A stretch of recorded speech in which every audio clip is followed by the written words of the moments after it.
Galit po at tuwa dahil kaming dalawa pareho pang buhay. Hindi po dahil sa pagkanulo, kundi dahil sa sindikato, sa mafia ng Davao, Davao Mafia, na kami ang biktima. Si Agent Hernan Abarrio, kasama ko sa customs, patay. Dalawa rin ang namatay sa akin. Dahil po dyan, sa Davao Mafia, and their purpose to save the Queen in order to become the next president. Anong oras ka pumunta doon sa kwarto ni Jimmy Guban? Hindi ko na po ma-recall nung oras, Mr. Chairman. Hindi, bata ka pa naman, Mr. Paul Gutierrez. Do not say lies here. Hindi po ako nagsisinungaling, Mr. Chairman. Ano talaga ang sinabi sa'yo ni Mr. Paul Gutierrez? Kasi puro kalokohan yung sinasabi niya eh. Your Honor, he threatened me na pag binanggit ko ang pangalan ni Michael Yang, Pulong Duterte, Mans Carpio, and his boss, Bini Antiporda, mapapamadali, mamamatay kaagad ako, kasama ang pamilya ko, lalo na kung ako ilipat na kaagad sa Pasay City Jail. So that is their plan.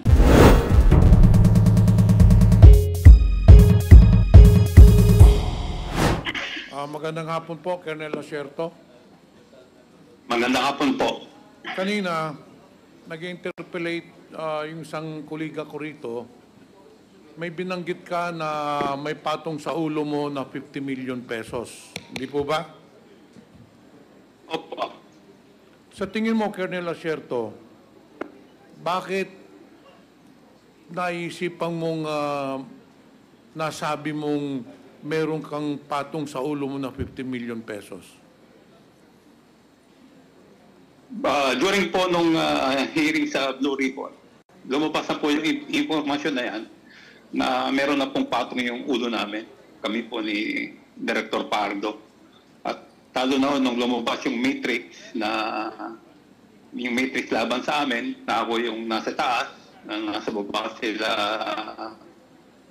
Director Pardo at Lito Perot at Jerry Liwanag, mga iba pang kasamahan namin. So, noong pa po, yung hearing pa lang po ng Senate sa Blue Ribbon, meron na pong patong yan.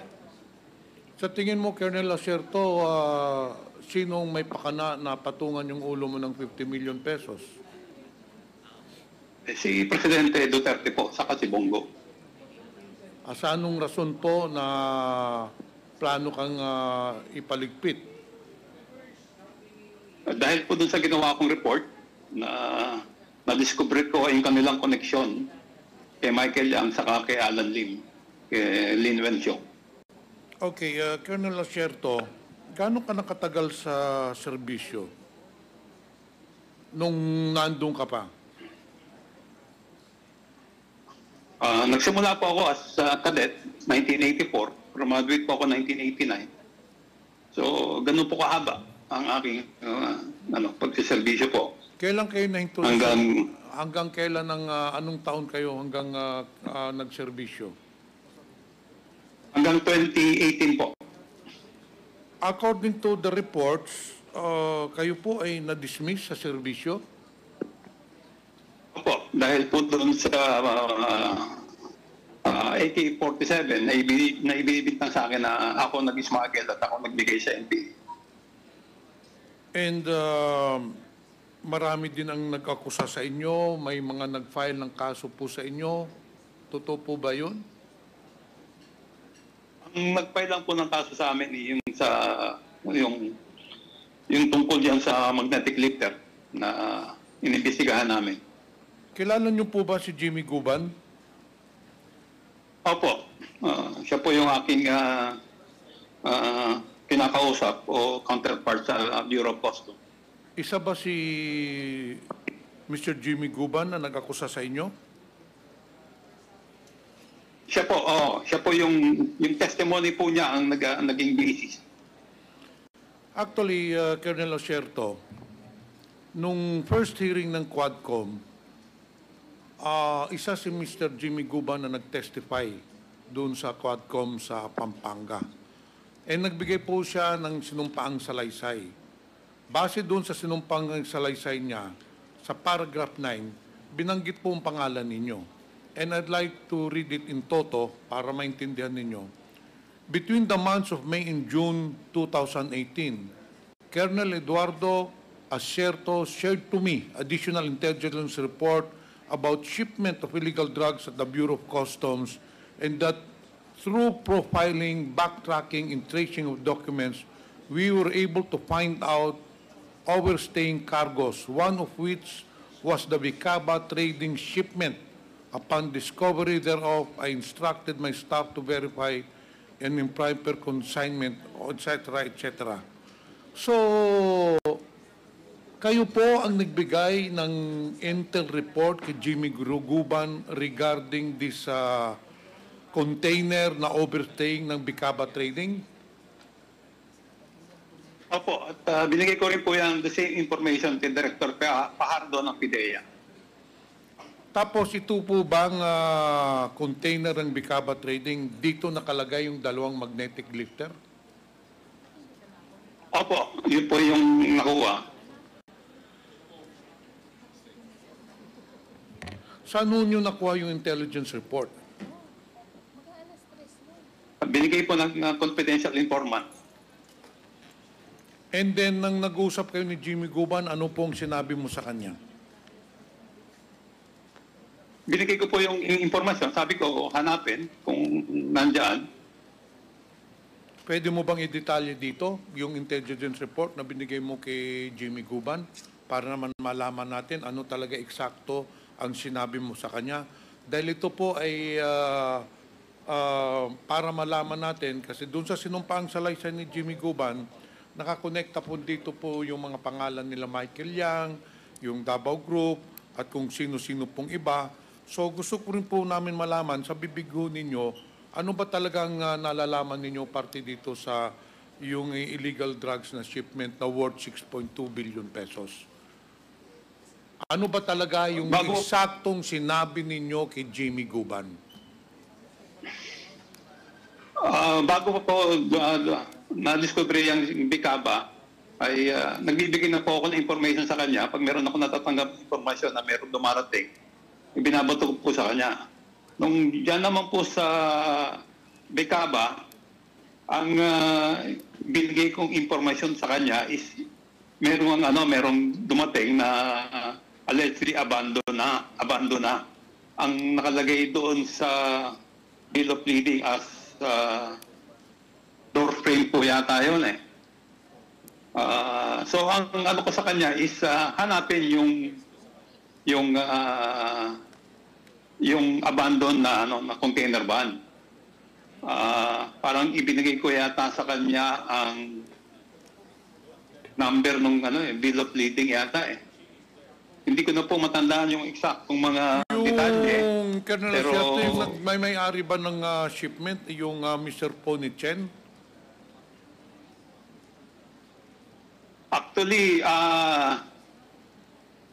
hindi po siya yung sa intelligence report ko po, ang may-ari po ay ang lumalabas po sa akin is Taiwanese.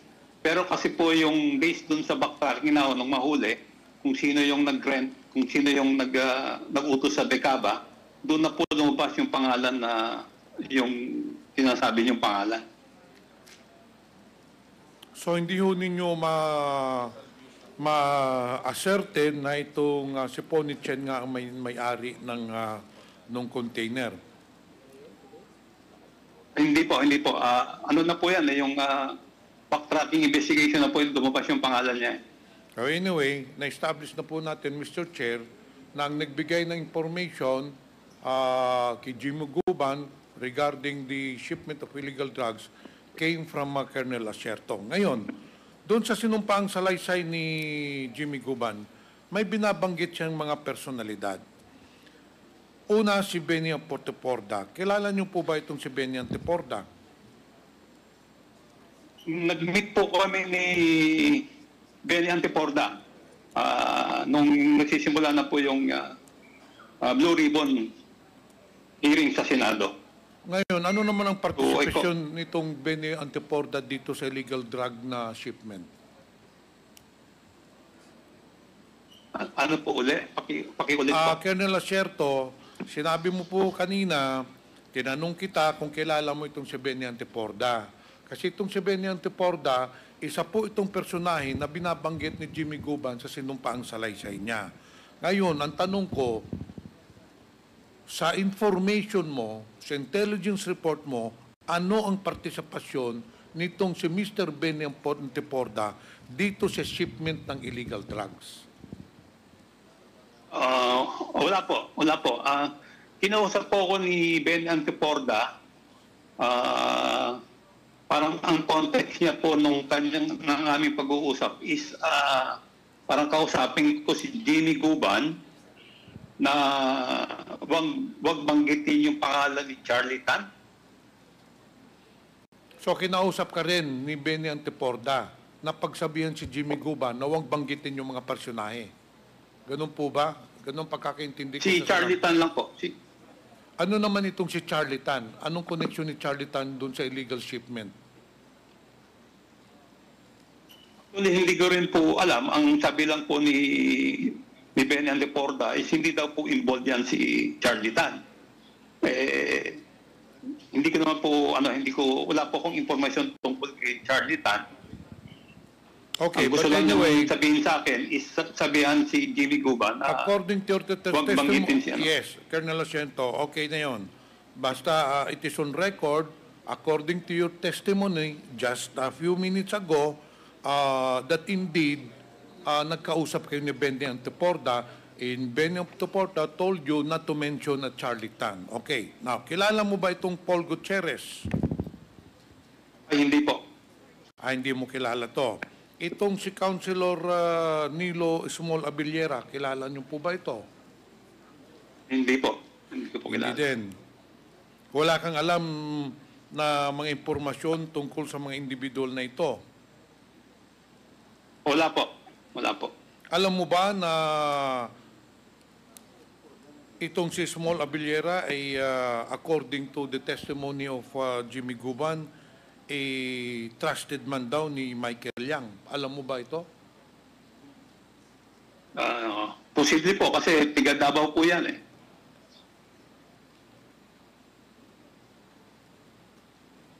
Meron po bang sinabi sa iyo si Benny Antiporda? Aside from doon na wag banggiting si Charlie Tan, meron pa ba siyang sinabi na ibang personahe na wag banggitin?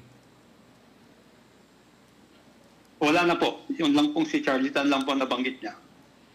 Sigurado kayo na wala namang yung pampangalan kasi sa sinumpaang salaysay ni Jimmy Guban, mayroong mga personahe from Davao na pinagbantaan si Jimmy Guban na huwag banggitin to anyone or during the Senate Blue Ribbon Committee hearings na huwag banggitin para hindi may konekta yung mga pangalan nitong mga tao doon sa illegal drug shipment. Hindi ba sinabi si Jimmy Porda sa iyo? Wala po. Si ano lang po ang nabanggit lang. Si Charlie Tan lang po.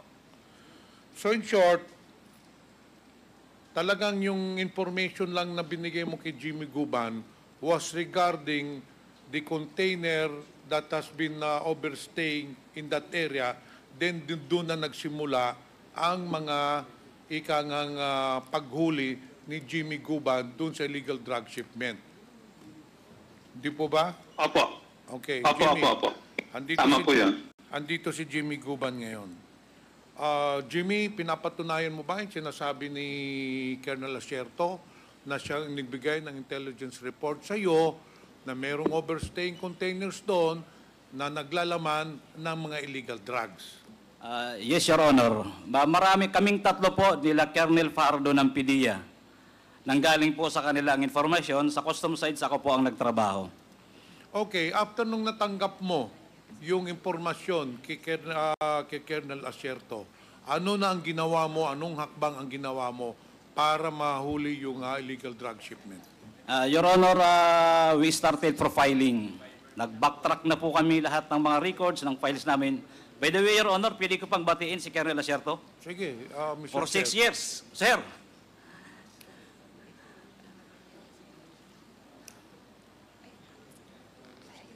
O sige, ipagpatuloy mo na, Mr. Jimmy Guban. Mukhang hindi ka nadinig ni Colonel Asierto. Colonel Asierto, binabati ka ni Jimmy Guban. But anyway, mas importante... Sir, let's go to work. Salamat, Jimmy. Salamat. Ingat ka. Okay, balikan ko yung tanong, Jimmy Guban. Pagkatapos mo natanggap, nag-operate na ka na, paano nyo na-determine na merong ang droga doon sa loob ng container?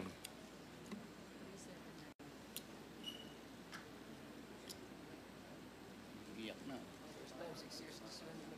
Iyak na. Iyak na.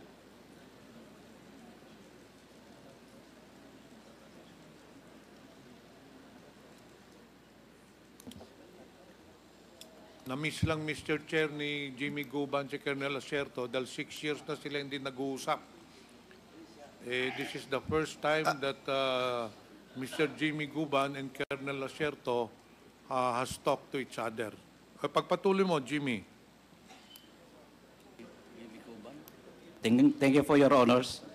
Nakikita ko po kasi ang salarin, your honor, nasa tapat ko. Si Mr. Paul Gutierrez.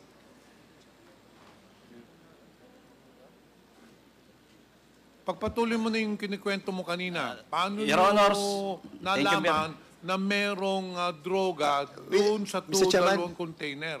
Mr. Chairman, with the indulgence of Congressman Johnny Pimentel, ano lang, kasi nag-ano lang ako, nagtataka lang ako bakit siya umiiyak. Anong reason ba't ka umiiyak, Jimmy Guman? Dahil ba sa panahon na ipinagkanulo mo si No, your honor. Galit po at tuwa. Dahil kaming dalawa pareho pang buhay.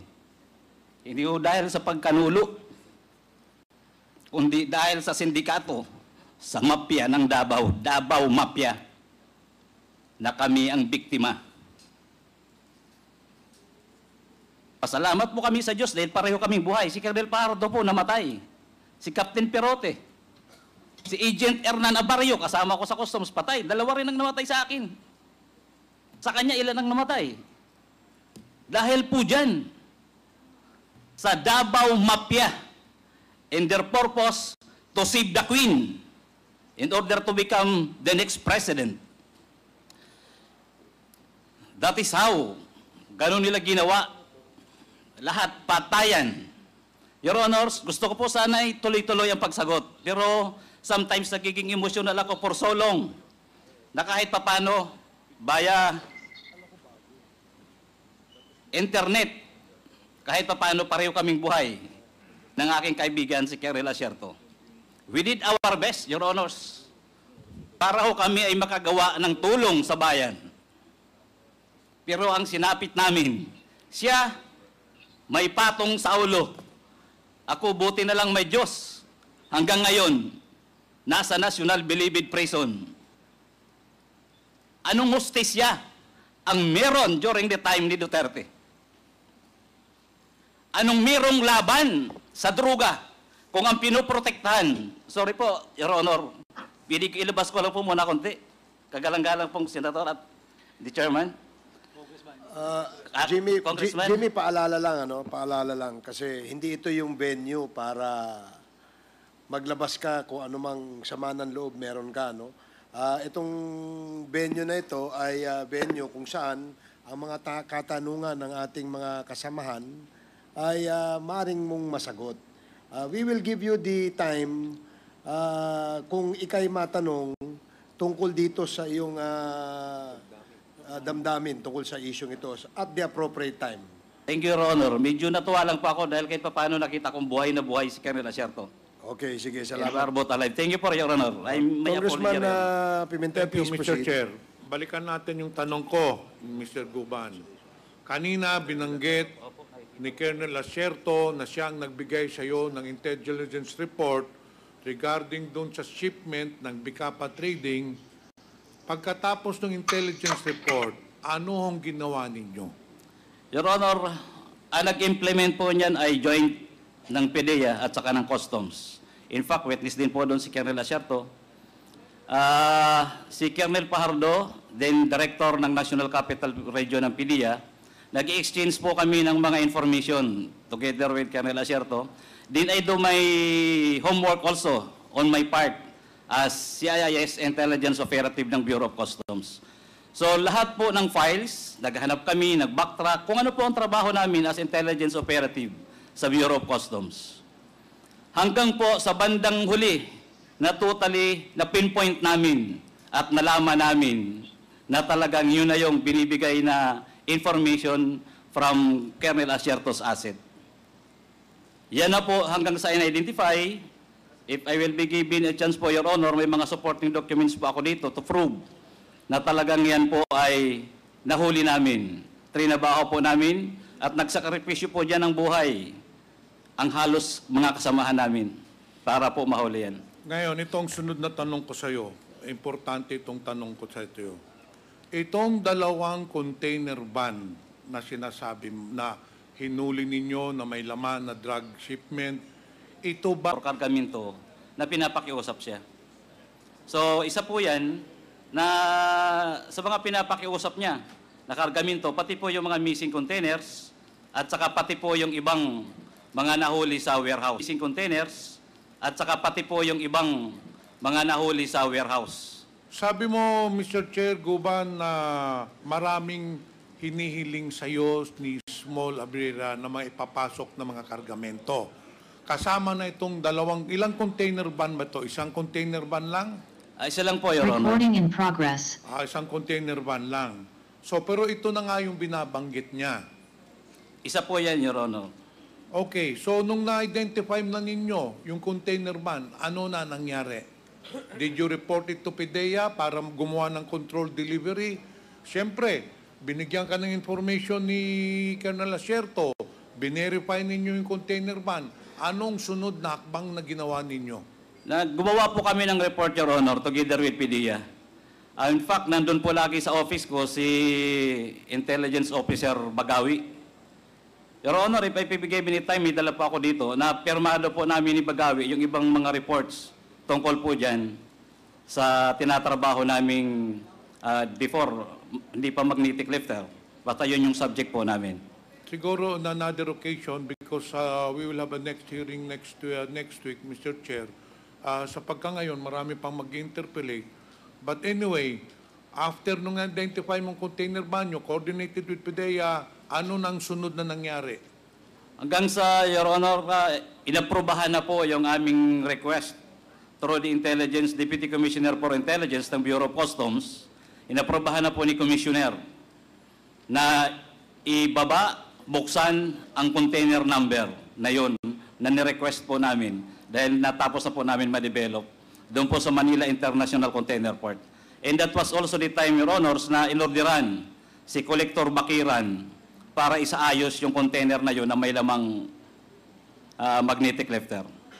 So, kailan nyo binuksan yung container van? Kung di po ako nagkakamali, Your Honor, that was August 7, 2018. Pero sa pagkakaalam ko, hindi ba dinalan nyo sa warehouse yung container van? No, Your Honor, sa loob po mismo ng custom po yan hinuli. Hindi po yan nakalabas. Okay, so hindi na nakalabas. Opo, Your And Honor. then after that, you did your investigation and then you filed cases. Your Honor, turn over na po namin sa PIDEA during that time. Sila na po nun, kasi wala na po sa amin ang trabaho nun. Trabaho na po ng PIDEA. After po ng interception, after ng apprehension, nasa PIDEA na po ang kamay. Pati po yung pag-inventaryo ng illegal na drogang shabu. Pero hanggang ngayon, Mr. Jiguman, Mr. Chair, sino ba talaga ang nagpasok nitong illegal drug shipment na ito under Bicaba Trading? Your Honor, based on the reports, even in my affidavit, Your Honor, in my last testimony, Hernan died or nilaso nila, sabi nila mismo, nung itsikwa at kasama ni Bidasto Cabral Barakel, ni Loquigan, ni Katipan, na ang nagparating yan ay si Michael Yang, si Mans, at saka si Pulong Duterte. It's from their mouth, not from us. Which, if I may continue, Your Honor, na yun din ang sinasabi ni Mr. Paul Gutierrez sa advice sa kanya ni Benny Antiporda na wag kong babanggitin during the hearing. Na hindi ko magawa-gawa, Your Honors, kaya si Colonel Asierto, ang naisip kong isakripisyo ang buhay para po kami lahat ligtas. Akala ko po lahat kami maliligtas. I am under duress, threatened ako so much, kaya yan po ang ginawa kong paraan. Nagsakripisyo kami. During the Senate hearing, Your Honor, the consignee, Vidasto Cabral Barakel, inadmit niya at inadmit ni General Aquino during the time he was the DG ng PDEA na dinala niya ang tatlo sa Senate Blue Ribbon Committee investigation. Then after that, nawala na yung tatlong umaming may-ari. At ang alam ko, ang NCR director din was already Director Plaza. Hanggang ngayon po, yung tatlong may-ari na umamin na sila ang may-ari ng kargamento, ginamit sila ni Casey Chan, ay nawawala po hanggang ngayon. At ako po ay nag-request na, I think twice, sa National Bureau of Investigation ng whereabouts ng tatlo para po yung hustisya ng aking kaso ay mailabas ang tunay at totoo kung sino talaga ang mafia ng droga. Mr. Chair, the name of Benny Antaporda and Paul Gutierrez has already come up several times in these hearings. May I know if Mr. Benny Antaporda and Mr. Paul Gutierrez is present at this point? Yes, Your Honor, I think Mr. Benny Antiporda is here and Mr. Paul Gutierrez is here behind you, Your Honor. Can we ask them so I can ask a question Okay, Paige, regarding to the affidavit of Mr. Guban? Paige, can you please assist Mr. Antiporda and Mr. Paul Gutierrez?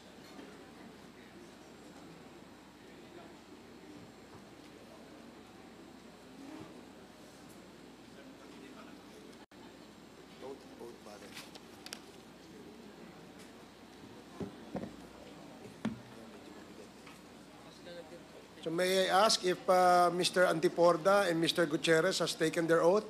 Have you taken your oath? Thank you. How about Mr. Paul Gutierrez? Have you taken your oath? Okay, so Comsec, please administer the oath of Mr. Paul Gutierrez.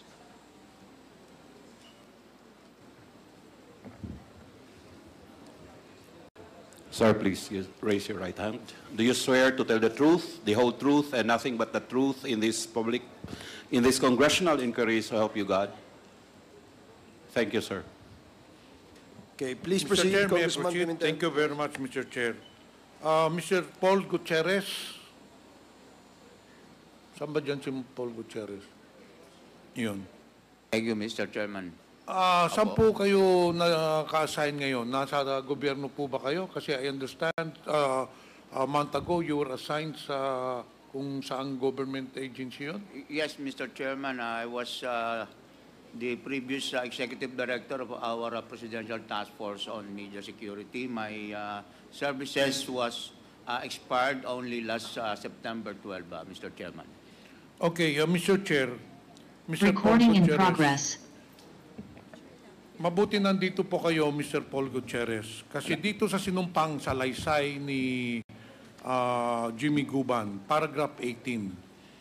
While I was detained at the Senate, a media personnel who introduced himself as Paul Gutierrez, who worked as staff of Secretary Benny Antaporda, accompanied by a Blue Ribbon Committee staff, came to my room at the Senate where I was detained, and thereafter, wag na wag mong banggitin ang mga pangalan nila Pulong, Michael Yang at Mans. Alam naman namin kung saan ka nakatira, ang pamilya mo. Alam din namin na nasa Makating anak mong lahat. Did you make this threat when Mr. Jimmy Guban was detained at the Senate premises? No, Mr. Chairman. I categorically deny the lies being spread by Mr. Guban in this committee, Mr. Chairman. But you were there during the hearings. Mr. Chairman, at the time I was assigned as a reporter for People's Journal Tonight, my beat is the Senate. That's why I'm always there to cover all the hearings and all the developments in the Senate and also at the Bureau of Customs, Mr. Chairman. Remember, Mr. Paul Gutierrez, that you just took your oath. Yes, Mr. Chairman. So there are two versions of this issue. One person is saying that you went to his room and you made the threat, and you're denying it. No, Mr. Chairman, I'm denying the lies that he told this committee. When this issue was first brought up, when these lies was first propagated by Mr. Guban during the hearing on August 26, I already issued a statement confirming that I indeed went to see him in his detention room in the Senate, but I denied that I made those threats to him, Mr. Chairman. Okay, it's very clear, Mr. Chair. Kaklaruhin lang natin. Kasi kanina, the impression, the perception that you gave this hearing or this committee is that you never went to the room of Mr. Jimmy Guban. Pero ngayon, sinasabi mo, you admit that you went to the room of Jimmy Guban and you went to talk to him. Ngayon, ang tanong ko, Mr. Paul Gutierrez, ano ang pakay mo doon? Bakit mo pinuntahan si Mr. Jimmy Guban sa kwarto doon sa Senado?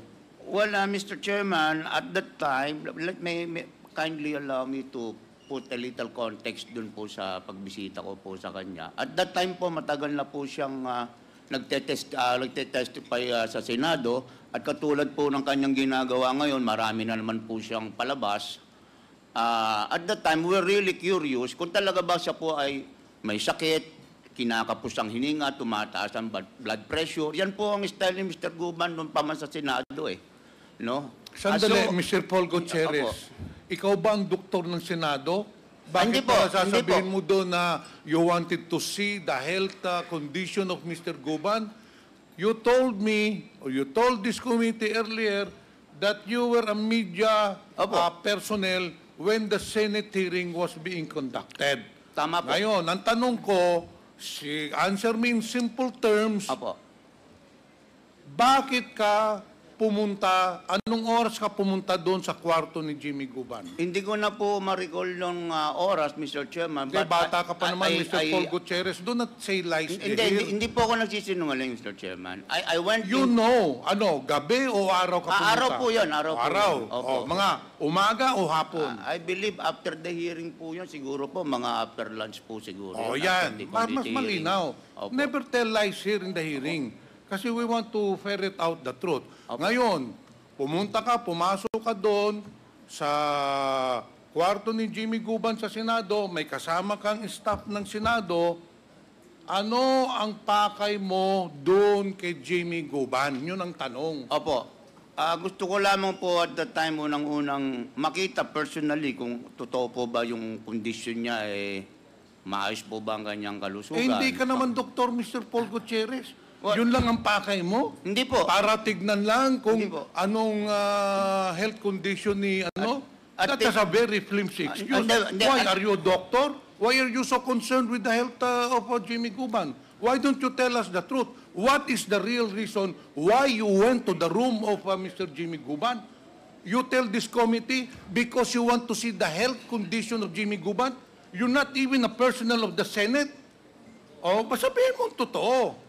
Ano ang pakay mo? Bakit ka pumunta doon sa kwarto ni Jimmy Guban? Tinanong ko rin po, unang-una po, sa pagkakatanda ko po, tinanong ko po si Mr. Guban, kumusta ba ang kanyang pakiramdam, at naitanong ko rin po sa kanya, at ito naman po ay napatunayan ng mga sumunod na pangyayari, na ano po ang gagawin niya sakaling siya po ang ilaglag ni Mr. Asierto, ni Colonel Asierto. At sinabi naman po niya na hindi pwede nilang gawin sa akin yan dahil mas marami akong alam sa kanila.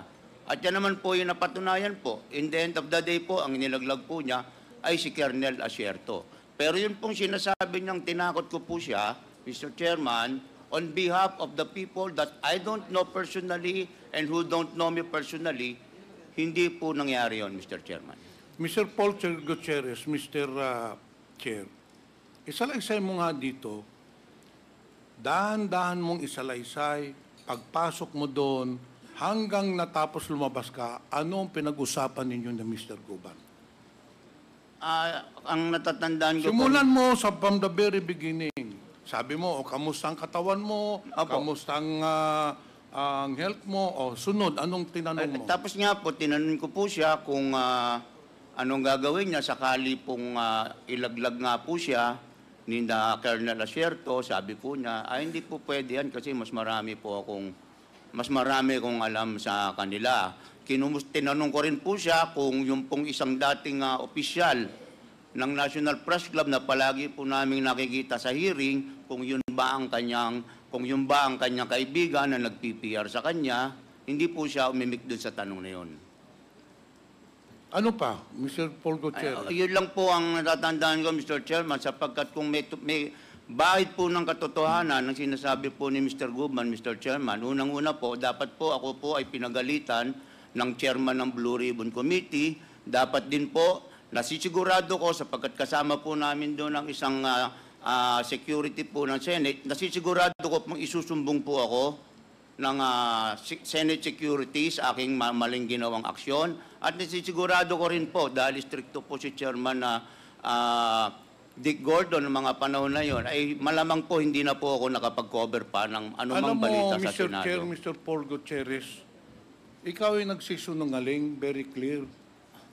Bakit? Kaano-ano mo ba si Jimmy Guban? Why are you so concerned about him na binisitahan mo siya doon in spite na labag doon sa rules ng Senado? Why are you so concerned with Jimmy Guban? may permission- Gaano ba mo siya? Kaibigan mo ba siya? Kakamag-anak mo ba siya? Hindi po. Hindi ko nga, nakita ko nga lang po siya sa unang Just nakita ko because po. of that, because of your concern, you go to a resource person of the Senate hearing when you know it is not allowed, when you know na labag yun sa rules ng Senado, para lang tignan siya, tapos baka ilaglag siya, yun lang. I'm Hindi sorry. ka pinapaniwala yan, Mr. Paul I'm sorry, Mr. Gutierrez. Chairman, but hindi po concerned. Maybe po yung pong pagiging curious ng isa pong reporter kung ano ba talaga ang katotohanan po sa sinasabi po nitong Ewan ko, Mr. witness na Chair, ito. kayo ba ay naniniwala na pumunta doon si Mr. Paul Gutierrez dahil lamang curious siya, dahil concerned siya sa health ni Mr. Guban, o kung concerned siya baka ilaglag? Naniniwala ba kayo doon? Well, for this representation does not believe you. There is a deeper reason, there is a more compelling reason why you went to the room of Mr. Jimmy Guban, and the main reason for that is that you threatened him to keep silent. Sinabihan mo sa kanya na huwag kang magsalita, huwag mong banggitin itong mga tao nito. Alam namin yung pamilya mo, alam namin saan nag-aaral. Yun ang pinuntahan mo doon, Mr. Paul Gutierrez. Hindi po, hindi po. Mr. Jimmy Guban, andyan, kaharap tayong tatlo. Kaharap tayo sa buong Your Honor, yun ho ang pinakamagaling na magsinungaling na reporter. Dahil ano po ang pinakadahilan, bakit niya ako pupuntahan? Sa kwarto ko na hindi nga kami magkakilala. Ni hindi ko siya kaano-ano. Hindi rin ako humihingi ng tulong sa kanya. Wala naman po ako nagpasabi na, Mr. Paul, tulungan niyo nga po ako dahil malakas kayo kay ganito. In fact, Your Honor, hindi ko rin ho kilala si Mr. Bini Antiporda. Sa kanya ko lang din nakilala at nalaman ko rin lang doon na si Bini Antiporda at Michael Yang at siya. Hindi man ho ako nag-i-interest sa National Press Club. That is not my job. Siya na din ang nagsabi. Doon ko lang din po, Your Honor, nalaman na sila ang officers ng National Press Club. Hindi ko po kilala, Your Honor. Pakisabi mo dito sa komitiba, ano talaga ang sinabi sa iyo ni Mr. Paul Gutierrez? Kasi puro kalokohan yung sinasabi niya eh. Your Honor, he threatened me na pag binanggit ko ang pangalan ni Michael Yang, Pulong Duterte, Mans Carpio, and his boss, Bini Antiporda, mapapabadali, mamamatay kaagad ako, kasama ang pamilya ko, lalo na kung ako, ilipat na kaagad sa Pasay City Jail. So that is their plan. So doon po nila ako terminated. At may kasama po yan, hindi po guard, empleyado ng Blue Ribbon na babae. Kaya nga ako nga po binuksan eh, dahil yun ang kumatok sa pinto. Tiga Blue Ribbon to. Inadmit niyo po, sana admitin niya kung sino rin po yung empleyado na kasama niya. Thank you, Dahil, Mr. Jimmy Guban. Mr. Chair, this representation, mas naniniwala sinasabi ni Mr. Guban. Because yung sinasabi ni Mr. Paul Gutierrez, na pumunta doon siya sa kwarto para tignan lang yung kondisyon ng katawan ni or yung health condition at saka concern siya, hindi man nakaano-ano si Jimmy Guban. It's very clear, Mr. Chair, that this person is lying.